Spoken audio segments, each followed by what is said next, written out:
일본 반도체 산업의 몰락을 놓고 흔히 기술에서 이기고 비즈니스에서 졌다고들 하지만 이는 잘못된 것이다.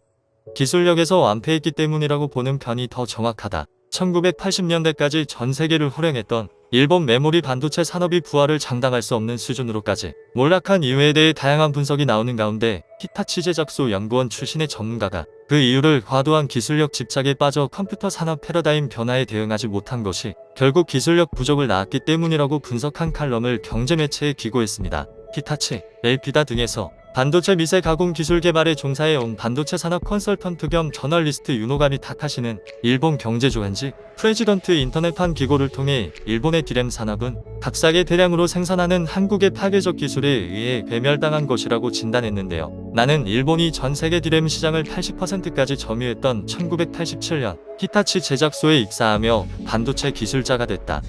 하지만 직장생활 내내 일본의 디램 시장 점유율 하락을 지켜보아야 했고 결국 일본이 디램 부문에서 철수함과 동시에 조기 퇴직 권고를 받아 퇴사하게 됐다. 그는 일본의 디램 산업 몰락은 삼성전자의 기술에서도 패배하고 비즈니스도 패배했기 때문이라고 분석했습니다. 이어서 일본 메모리 반도체가 강세를 보였던 1980년대 일본 기업이 생산한 디램은 주로 메인프레임용으로 사용됐다.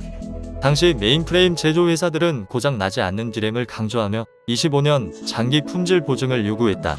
놀랍게도 일본 디램 제조사들은 정말로 25년간 고장 나지 않는 초고 품질 디램을 만들어냈다. 그걸로 세계를 석권하고 1980년 중반에는 세계 시장의 80%를 차지할 수 있었다.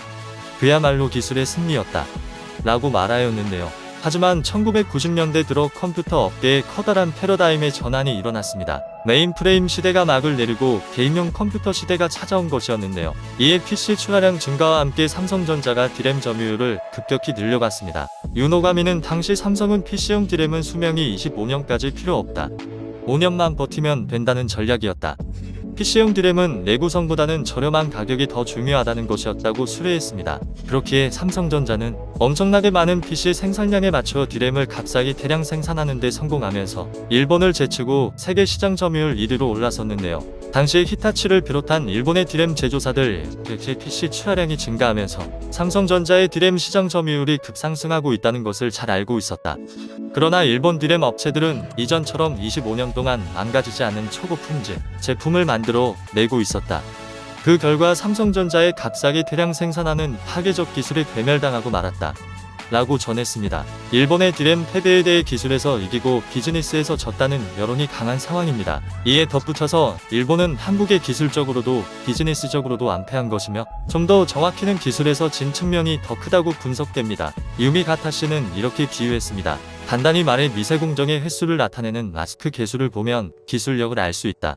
일본이 철수하기 직전에 64메가 디램의 마스크 개수는 히타치가 29장, 도시바는 28장, 넥은 26장이었다. 반면 한국 업체는 20장 정도에 불과했다. 미국 마이크론은 일본의 절반 정도인 15장으로 PC용 디램을 만들어냈다. 이어 그는 당연히 마스크 개수가 많으면 많을수록 공정의 수가 늘어나고 값비싼 미세공정 장비도 많이 필요하다. 따라서 제조 장비의 원가가 높아져 이익이 나지 않게 된다. 그 결과 일본 디램 업체들은 대규모 적자를 기록했고 결국 철수할 수밖에 없었다. 명백히 기술의 패배인 것이다. 라고 강조했습니다. 삼성전자의 디램 기술이 일본의 기술보다 앞서 나가면서 더 나은 품질과 좋은 내구성 등으로 경쟁성을 가지면서 시장에서 점유율을 지속적으로 높여나갔습니다. 초고 품질로 전 세계의 패권을 쥐고 있던 일본은 시대의 흐름의 변화를 실패하여 후발주자인 삼성에게 자리를 내어주고 만 것입니다. 그는 일본병의 본질은 과잉 기술로 과잉 품질을 만들어내는 데 있었다고 진단했습니다. 시대가 변하고 있는데도 과거 성공 경험을 끌어안고서 지금도 우리 기술이 세계 최고라는 자만심에 빠져 있었던 게 문제였다는 것인데요. 이 문제점은 일본의 디램 부문에서만 있는 것이 아닌 여러 일본 문화나 산업에서도 적용되는 것입니다. 전통을 중시하는 일본인들의 마음가짐이 과거에 찬란했던 자리에 벗어나지 못하여 빠르게 변화하는 요즘 시대에 밀려나게 되는 것입니다. 이와는 반대로 1950년 한반도 전쟁 이후 최빈국에 가까웠던 대한민국은 경제성장을 위해 여러 산업에 뛰어들고 기술 발전을 하면서 항상 새로운 분야에 도전을 해왔습니다. 처음부터 뛰어났던 것이 아닌 많은 부분에서 후발주자로 출발했기 때문에 상위권에 있는 국가들의 좋은 모습을 빠르게 받아들이고 개량하는 것이 특화됐습니다. 이러한 특징이 지금의 결과를 불러일으킨 것입니다. 감사합니다.